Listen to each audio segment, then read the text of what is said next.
तर पुलवामा इथल्या दहशतवादी हल्ल्यात राज्यातील 2 जवानांना देखील वीरमरण आले। बुलढाण्यातील संजय राजपूत आणि नितीन राठोड हे 2 जवान या हल्ल्यामध्ये शहीद झाले।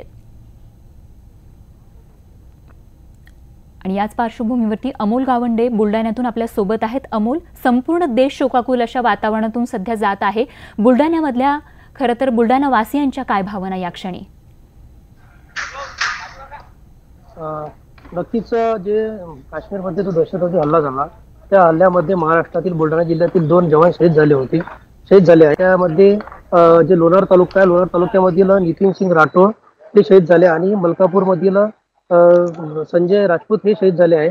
त्यामुळे बुलढाणा जिल्ह्यामध्ये जे नागरिक आहेत त्यांच्यामध्ये संतापाची लाट पसरली आहे। एकीकडे शोकाकुळ सुद्धा पसरले आहे।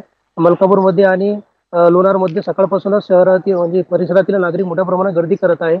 आणि हे जे जवान होते अत्यंत गरीब कुटुंबातील होते। त्यांच्या शाळेमध्ये सुद्धा त्यांना श्रद्धांजली वाहण्यात आली। अशा विविध प्रकारचे श्रद्धांजली कार्यक्रम सुद्धा होत आहे आणि नागरिक असो, जिल्हा प्रशासनाचे अधिकारी असो मोठ्या प्रमाणावर त्यांच्या निवासस्थानी दाखल होत आहे। सकाळपासूनच जे रात्रीची घटना झाल्यानंतर रात्रीपासून तिथे गर्दी करण्यात येत आहे। मात्र त्यांच्या नातेवाईकांना अद्यापर्यंत माहिती नव्हती, कारण की त्यांच्या आईची जी तब्येत होती ती ढासळली होती, त्यामुळे त्यांना सांगण्यात आलं नव्हतं। मात्र जे नाते वगैरे ते रात्रीपासूनच इथं दाखल सुरू झालेले होते।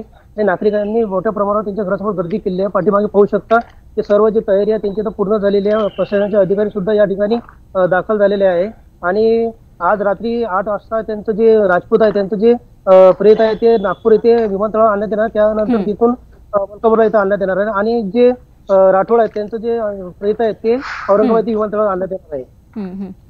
अगदी अमोल, खूप खूप धन्यवाद या माहितीसाठी। एकूणच आपण पाहतोय संजय राजपूत आणि नितीन राठोड या जवानांच्या प्रती आता श्रद्धांजली वाहण्यात येत आहे आणि संपूर्ण बुलढाणा शहर सध्या शोकाकुल असं झालंय।